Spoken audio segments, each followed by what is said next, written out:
absolutely. Thank you, Miss Wyman, for appeasing me and helping me with my little project. Um, so how are you? I'm doing well. I really appreciate you observing me this week. I know that I've been needing some help, and so I really, really appreciate your willingness to give me some feedback and observe me. Awesome, great.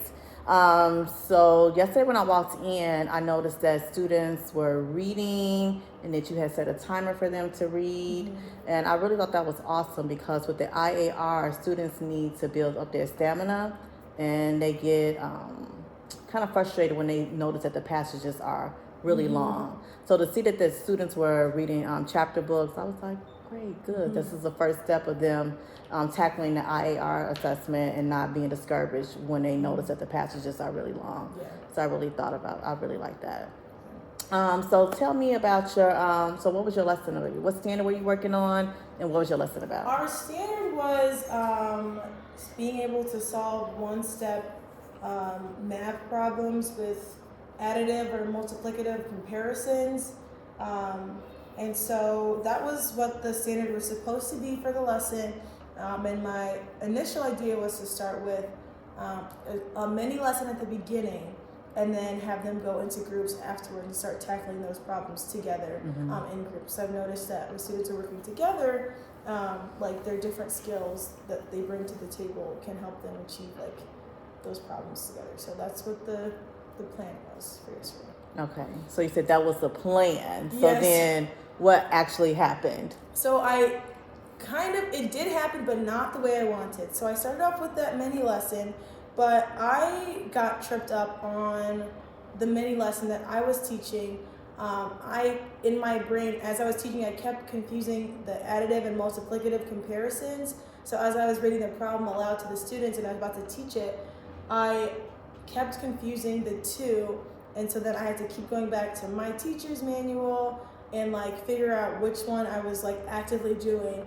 And that just like threw my whole lesson off. Eventually I was able to get back on the track and then allow the students to get into their groups, and that started going much smoother as they were working together. But that mini lesson at the beginning really threw me for a loop. Right. So what do you think the issue was with do you think it was the language with additive and a multiplicative? Is it the language that tripped you up? I think so. In the language of the problem, obviously I knew how to solve it, but I was struggling to explain to the students how to solve it using academic vocabulary because I knew what to do, but I know my job is to explain it using the academic vocabulary, using the tools that the book is giving, like modeling. Because in my head, I'm just like, just divide, just multiply, or whatever. But I'm like, I need to explain this using the tools that they have in front of them, and I struggled doing that. So I was thinking like, oh, maybe if you would have went over the vocabulary. So what is multiplicative? What does that actually mean? What does additive mean? What does it actually mean? When you actually, what words or phrases should you be looking out for to determine the difference between those two vocabulary words? So I was like, oh, maybe she would have did the little vocabulary words. And then actually, so since they're also working on word problems, like what are some key words for addition? Like just a quick little review, like what's some keywords for subtraction? All together, and what is difference, fewer than, more than, times, that means, or triple a number, splitting evenly. So going over those vocabulary words that can frame their thinking. So when they're actually reading, that they will, you know what I mean? Like that's what they know that's what they're looking for different clues as they're reading the word problems. So that was one of my things that I had there. I'm like, oh, we should work on reviewing the vocabulary. What does that look like? And then also to like go way back before your mini lesson, your do now, like for the division, like reviewing what is a quotient, because that's going to be coming up on the IAR. Like, what's the quotient? What is the divisor? What is the dividend? Like, what does that actually mean? And actually putting those problems that you have into a word problem, so that they understand, like 546 divided by 3. We could just say, oh, we have 546 cars. I'm dividing amongst, and you can use the students' names between Logan, Xavier, and Mackenzie. Okay, so how many would each person receive?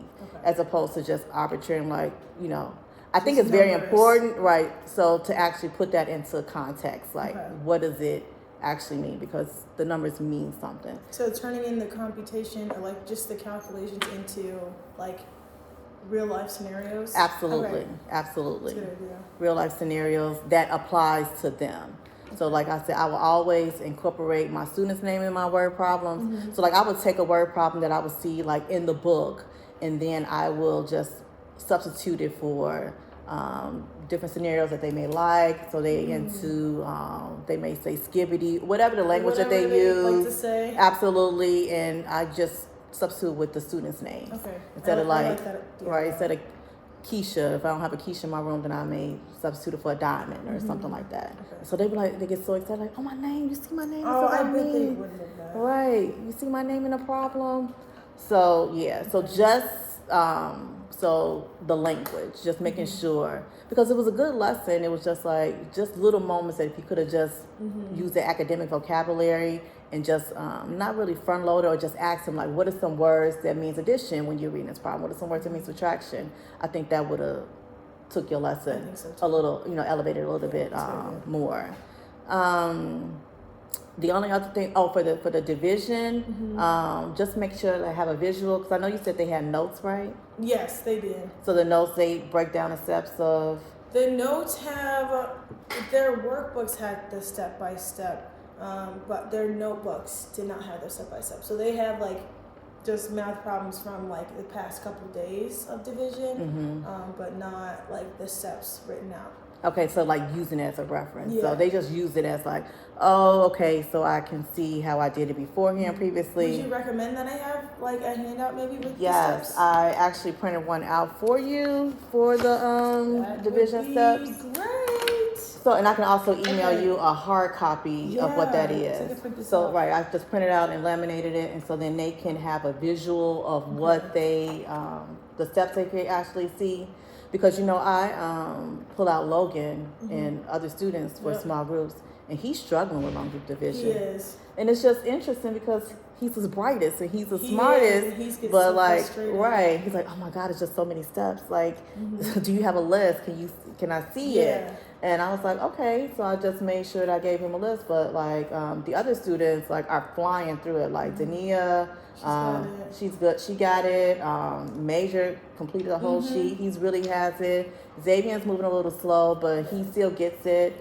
But, and Diamond, they just learn different ways. They learn different ways, and it was just like I was like, oh, it was Logan. That's how I felt. I was like, oh, that means I'm doing something wrong. Right. I need to do more if Logan's not getting it. Right. So that's why I measure up my lessons too against Logan. Like, if Logan doesn't understand it, then that means I really need to scaffold. Right. Go back. Absolutely. And so then even with those steps right here, he was just like, it's just too many steps. I can't wrap my brain around it. There's a lot of steps. So then I broke it down a little further, and I did partial quotient. Have you ever tried partial quotient? I haven't with them, but I know I have like copies of the steps for that. So maybe over spring break I'll review that and then try to bring that. Yeah. I think, okay. So I have a little. Worked with students.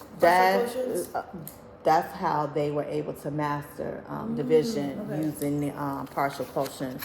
And with the partial quotients, they are, although I tricked them, I wrote it down. I wrote a copy and I just can't see it. They have to write down their multiplication facts for whatever the divisor is. Major was telling me about that. Right, and so it's just like extra practice that's thrown in for them to solve. But yeah, okay, here it is. Partial quotients called the Big Seven. And they just do more like easy numbers, like 3 times 20, 3 times 30, 3 times 100. And then they're able to use the subtraction method to actually solve the problem. Oh, so this is like it's just multiplication partial. Yeah, Yeah, same thing. yeah, same thing. Partial products. But it's just partial That's cool. products as opposed to partial quotients. It's the same thing. It's just an easier method, and they actually recommend this method in fourth grade, so they could just kind of like understand the steps, Yeah. and then move more towards the standard algorithm in fifth grade. Okay, then I'll make sure I covered that when we're back.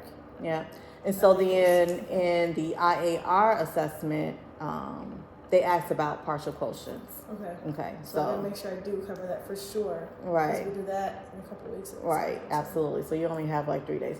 But I know, like I said, I've introduced it to my small group, so they are comfortable with it. So I just have to worry about these groups. Yeah, the other people in your groups. Okay.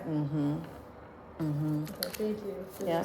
Can I keep this or is this Yeah, yours? no, Okay. that's all yours. Thank you. All yours, and I'm gonna email you hard copies of all of that, Yeah, so that please. way, because I know I lose paper, I get all will use these this. little stacks of paper.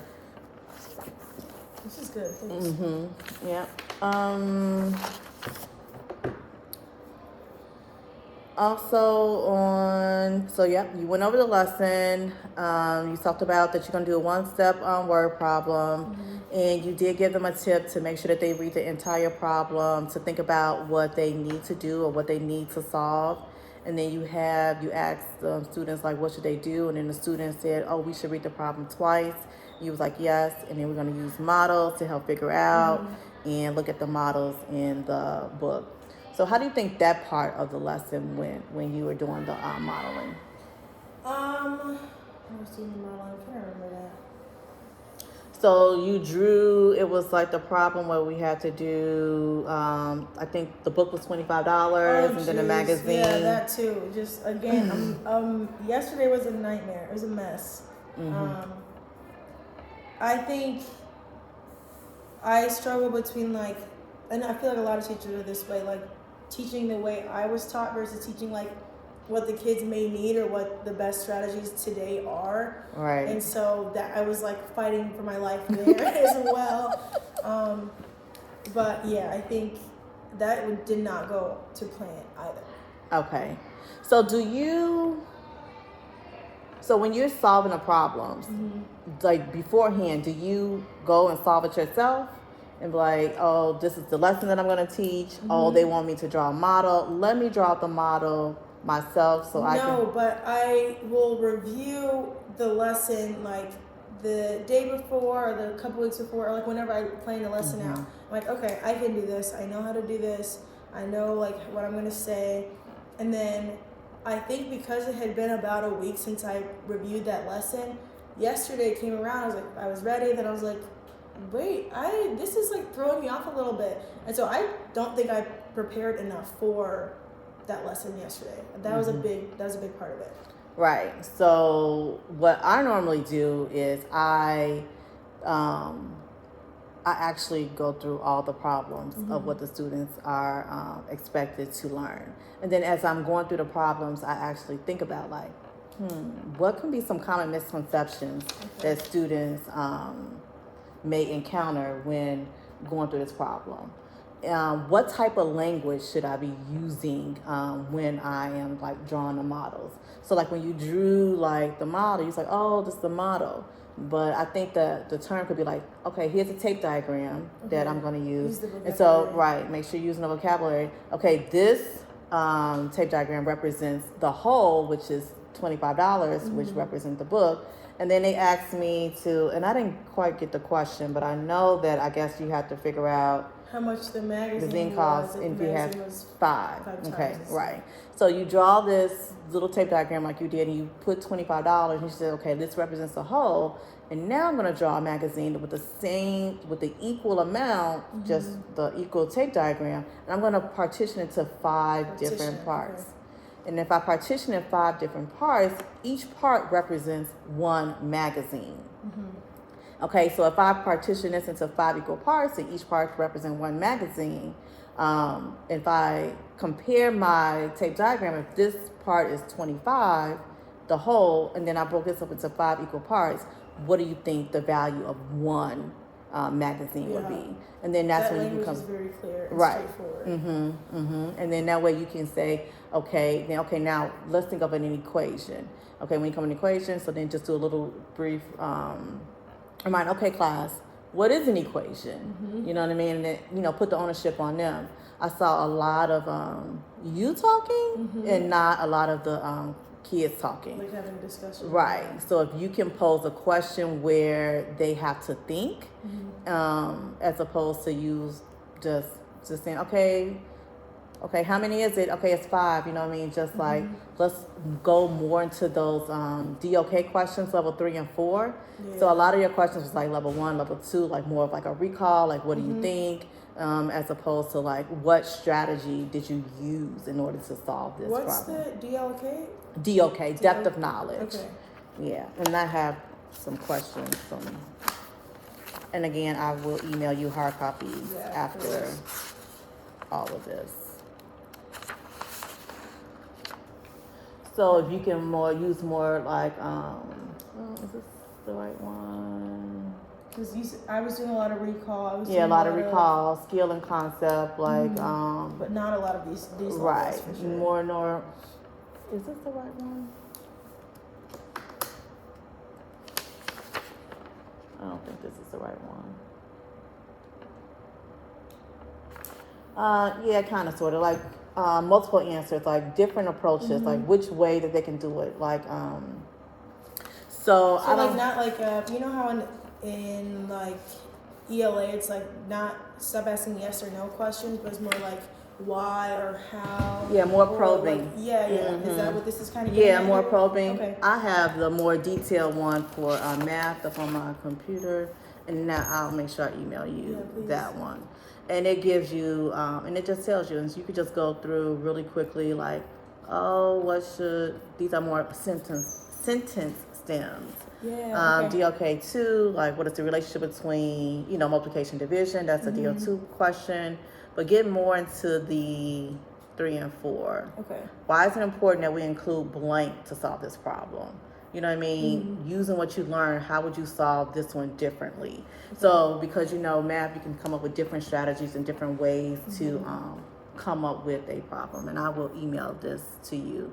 And just, I know it's a lot, but just try one question. You know what I mean? You don't have to do 3, 4, 5, 6 questions per lesson. Right. Now, but just start off with one question per lesson, just to say like, okay, I'm gonna add a DOK3, right? A DOK4 lesson. I mean, a DOK4K question in my lesson for today to push their thinking. What do you think you could? How can you think students could be more involved in a lesson? That's something I've been trying to figure out for math a lot more.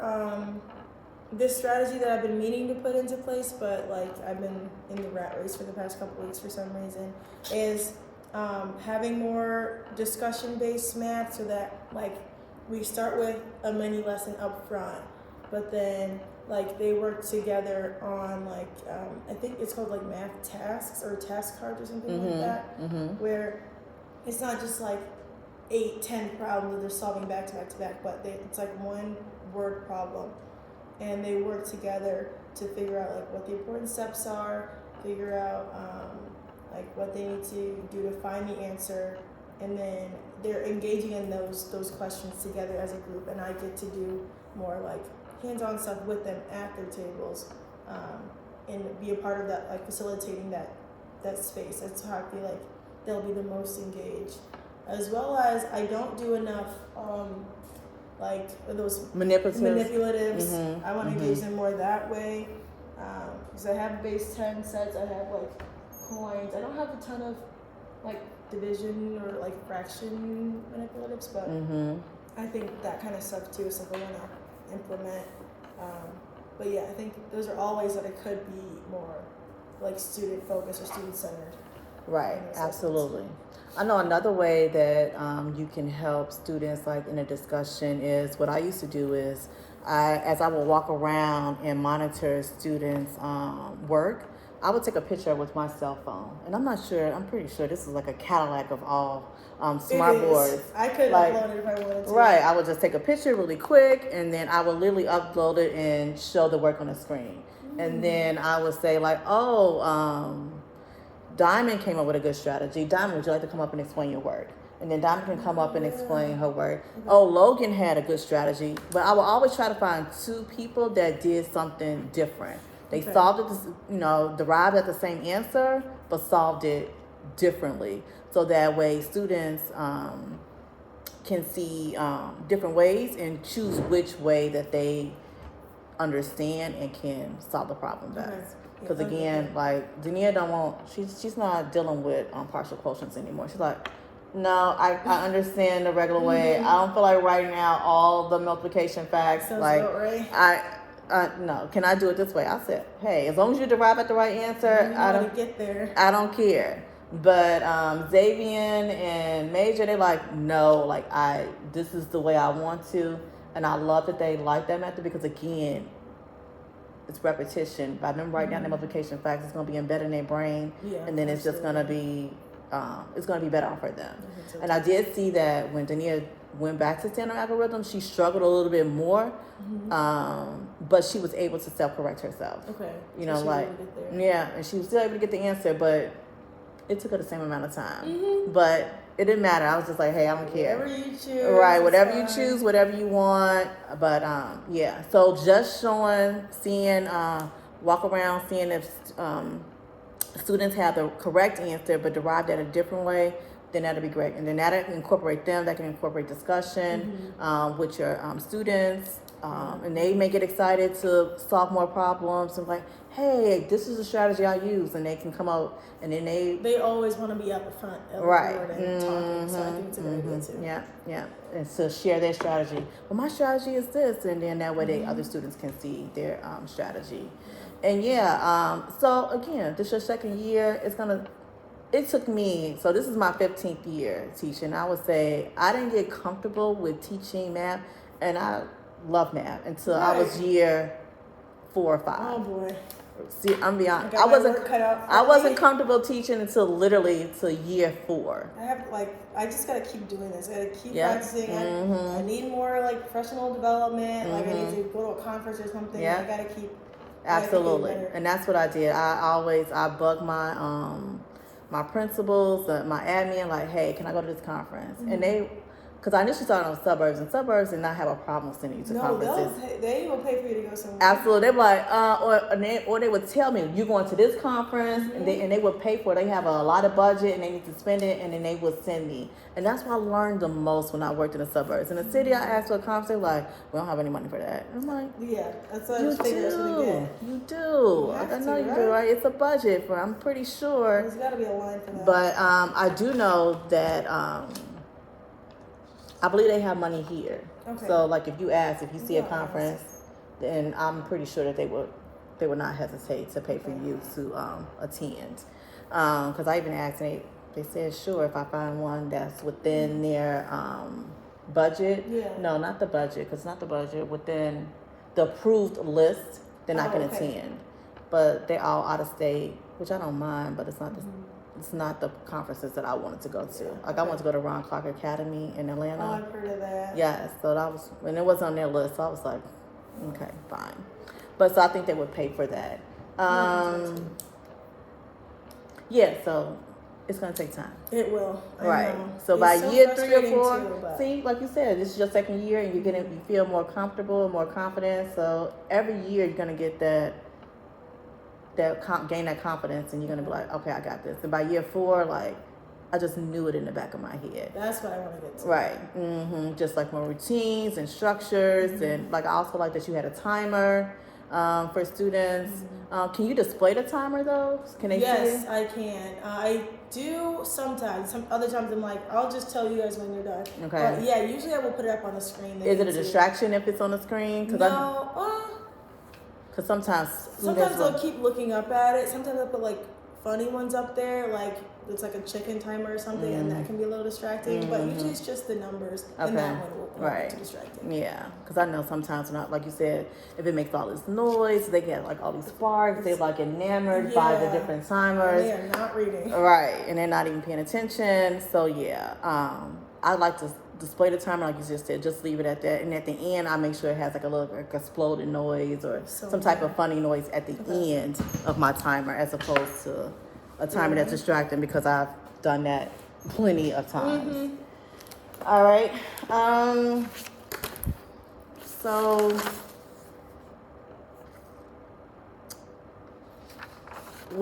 so I know we should work on, what do you think we're going to work on? Because I don't want to say what I think you should work on, because I know what.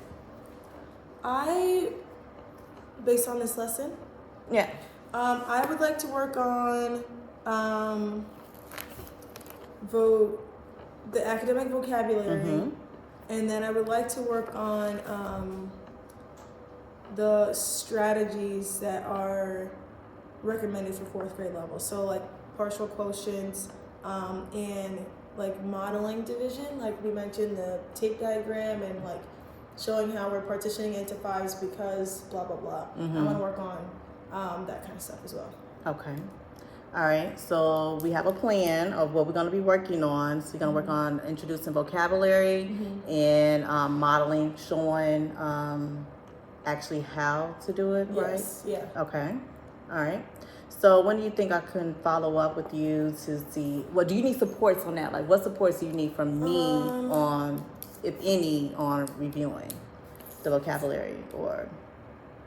If you have any resources about the kind of vocabulary I should be using, I know that the teacher's manual that I have, and I have a couple math resources that like do provide that somewhere in this room. Right. But if you have it like more local, or you know exactly what kind of language you should be using, I would like you can pass that along to me. Okay. All right. Okay. And so then I can follow up in about, we're gonna be out for 2 weeks. Yeah, so what? 3 weeks? A few weeks from now. Yeah. Because I should still be teaching division and like these kind of problem solving by then as well. So yeah, in a few weeks you can come back and see how we're doing. Okay. Any other questions for me or anything for me? No, this feedback was really, really helpful, and like it gives me a little bit like a little roadmap for what I can do, or like actual steps that I can take moving forward, instead of just like knowing what I should be doing, but now I have some steps I can take moving forward. So I really appreciate your help. Thank you so much. Thank you. I really appreciate you. Have a great day.